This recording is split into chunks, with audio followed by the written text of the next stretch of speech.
Today, I'm super excited to introduce to you someone who actually started his Amazon journey at the age of 17 and has continued to grow it on and on today. And I'm really interested to learn about getting started under the age of 18, when obviously you shouldn't have an Amazon selling account under that age, and also as well how to grow by using your capital at such a young age without using credit cards. So stay tuned. I'm interested to share with you today. Dave does e-com and his journey as well. Dave, thank you so much for joining me, and thank you so much for taking time out of your busy day. If anyone doesn't know you, are you able to give a little bit of an introduction and just tell us a little bit about yourself? Yeah, for sure. So I'm David, or Dave does e-com on social media. Like you kind of introduced me. I started selling on Amazon at 17. I sort of started the whole, getting into business in general at 16 with eBay, and I kept rolling capital and turned it into a pretty successful business at only 18 years old. So. My God, absolutely love it. And just if you just do a little bit of background, so you're 18 now, is that correct? 18 now, yes. Fantastic. And you're, if I'm correct in thinking, where are you based in the US?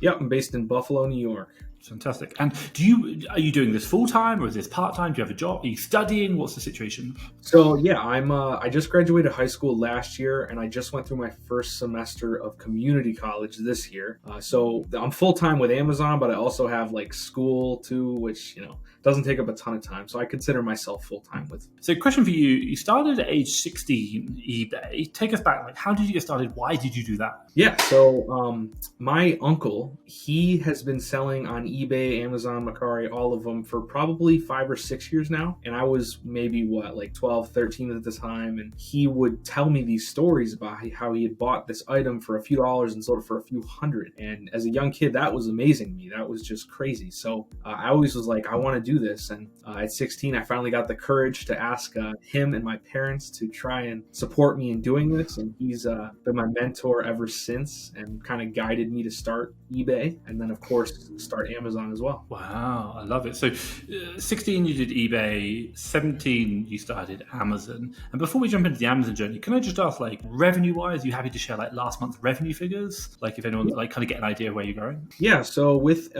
in total last month between a few different businesses, mainly Amazon, of course, I did a little over 18,000 in revenue, nice. Which is my best month to date. So that was pretty exciting for me. Yeah. Well, honestly, hey, I hear you, I know this, that you see a lot of people doing like huge figures, but my God, like let's be realistic. A lot of that is around we're using other people's money to do it, and the big challenge between using other people's money is the availability of credit. And credit at the age of 18 is a real challenge to get hold of because you've just entered the world of credit. Like, I still remember my 18th birthday. I think it was on the day I went to the bank and got a credit card.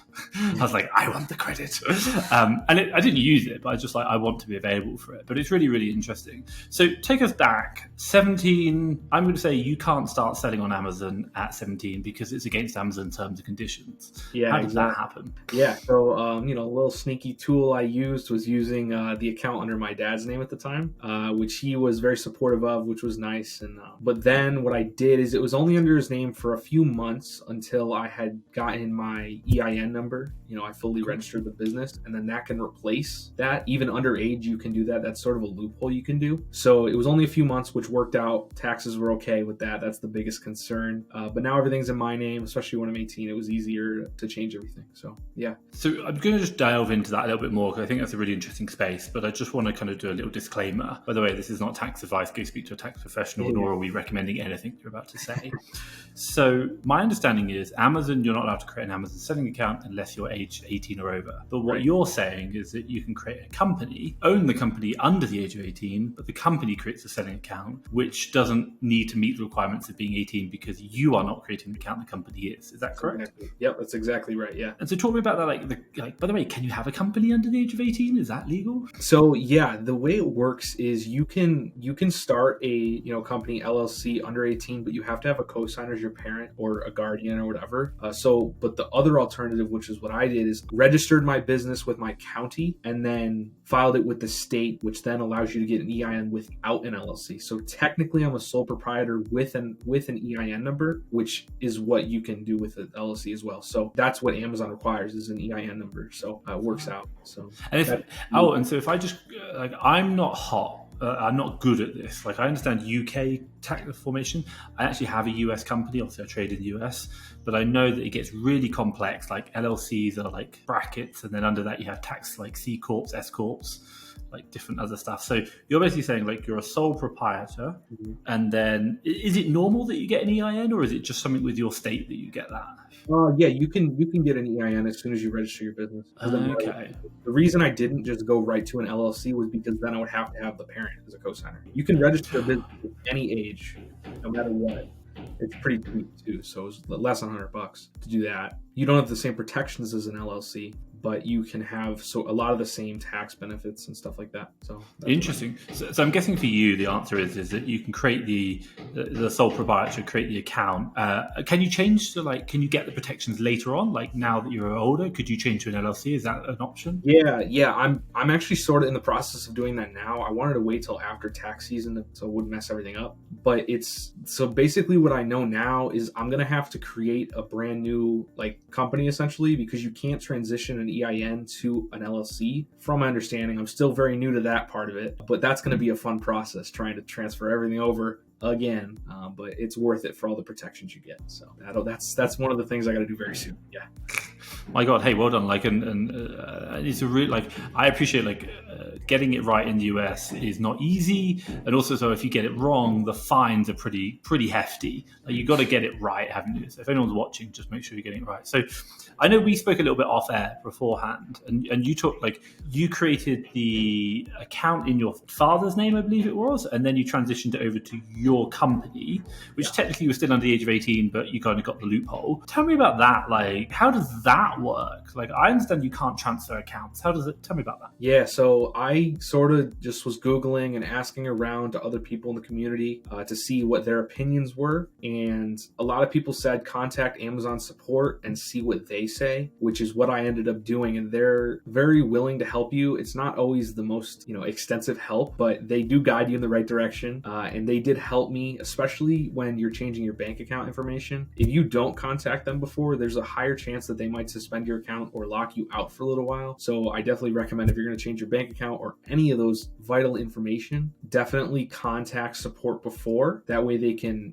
do whatever they need to do to make sure your account stays active. So using their help is what allowed me to change everything. So just talk me through, like how long did it take? What were the steps in the process? Like any advice and learnings for people who are looking to maybe do the same thing, like change it? Like what advice? Can you tell us about that? Yeah. So the first thing that I did was I changed from my father's social security number to my EIN number. That was the first step, that's all the tax info. So that's probably the most important. Second thing was the bank account, which was probably the harder part of it because like I said, you have to contact and then you have to verify your bank account. And that was a bit of a challenge. But again, that's the second step that I took. The third step was then changing all the, like when you FBM your address, like the name on the address, your return address, your business address, all that, which was just changing the name to my name, not the actual address. Now, changing the actual address itself, like within an account, I don't know that you're allowed to do that. I'm guessing you can because people move, but I do not know the process to that. I'm sure, again, seller support could help you, but if you're going to do any of those changes, any of those big things, contact them and they will help you out. That's the best advice I can give for that.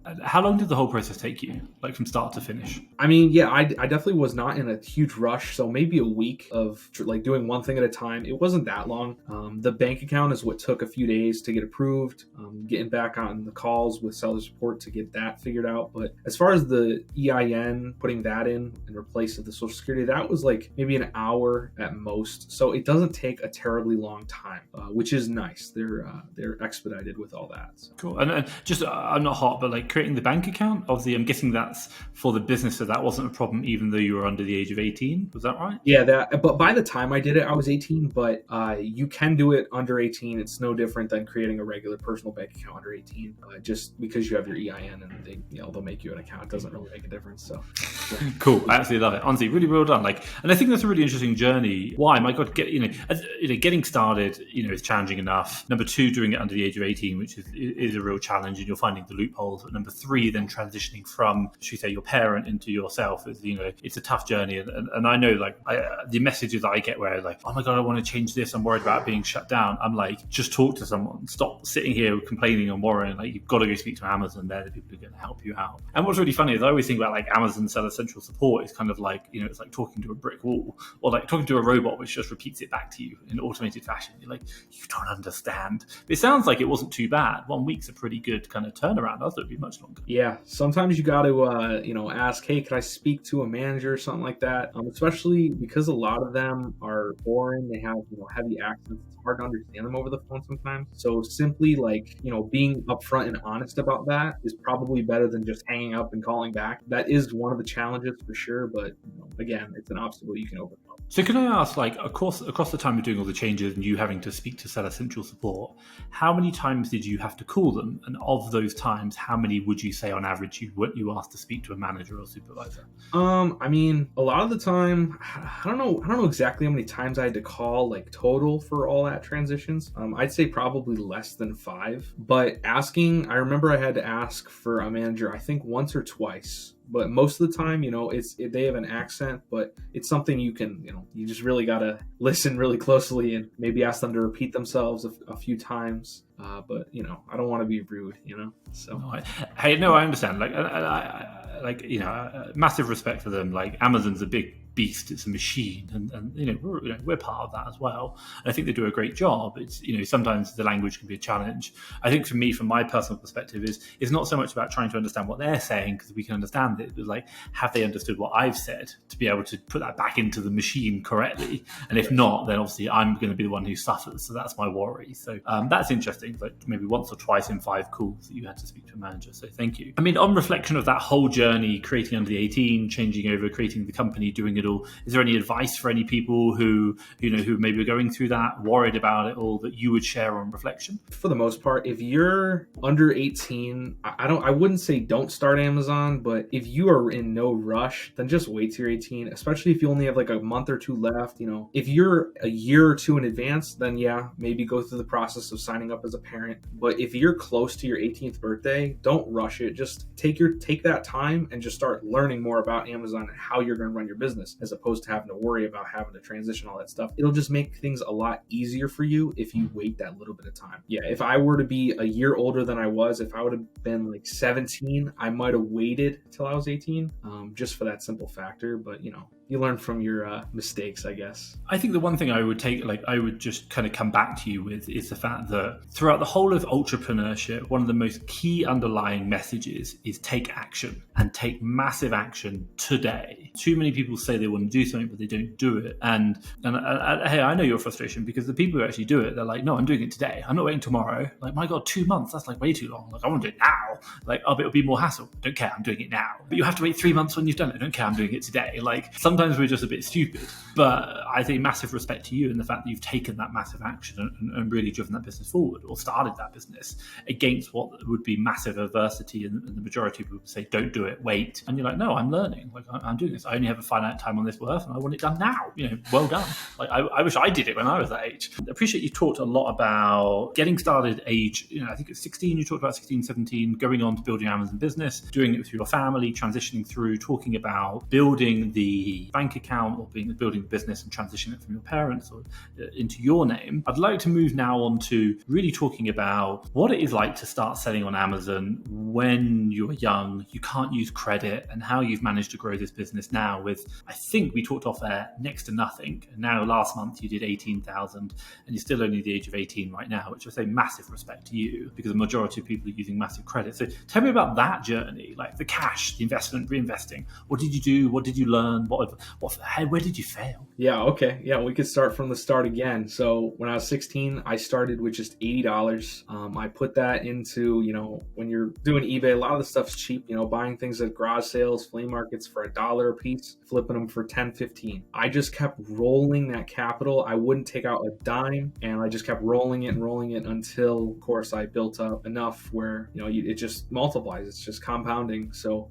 that's probably the best thing that you can do, especially if you're starting with limited capital, is just keep reinvesting every single dime you can. Do not take a cut for yourself until you really have to, and you shouldn't have to at the start. So I rolled that, and then I don't have an exact amount that I started with for Amazon because I had already been doing eBay for like 7-ish months before I started Amazon, but I rolled all that eBay money right into Amazon and started that way. But again, I think like the most common problem people have in general when doing Amazon is capital issues, but a lot of people also have access to a lot more capital than I did, because you can get approved for credit cards, you can take loans, you can do all that extra, financing.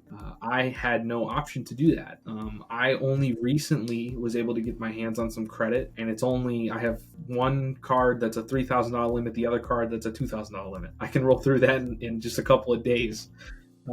So, I mean, it's nice that I'm starting to build, good history, but before that, it was just rolling back cash that I had on hand. Another thing that I do now, and I wish I would have done before, especially with Amazon, is taking daily payouts. I know a lot of people that's becoming more popular, and I definitely think it's worth it, especially if you're struggling with capital. Taking out the payouts daily, or every couple of days will help with that a lot. There were times when I would get my account as low as only like $100, $200, and I wanted to buy more, but I couldn't. And if I would have been taking the daily payouts, I would have had an extra few hundred I can go spend. But those are a few like mistakes that I did. I didn't take those payouts. I would have to wait the 2 weeks. I didn't have to, but I did, to get that capital back, and that really sucked because you find these deals and you can't even buy them. That's definitely some of the challenges that I had to overcome. And now that I have credit, things are going to be moving pretty fast. So you can get the money instantly that day rather than waiting the 3-day disbursement thereafter. Do you take advantage of that? I just want to know, how does it work for you? Are you doing that churning as quickly as you can, or are you holding it to the end of the month, paying it down? How does it work? If anyone's thinking right now, I want to start Amazon, but maybe they're watching this journey, what advice would you give? Would you say, do what I just said? Or would you say, no, buy the Amazon account? What would you say? What have been some of the challenges, especially should we say, being at the younger age,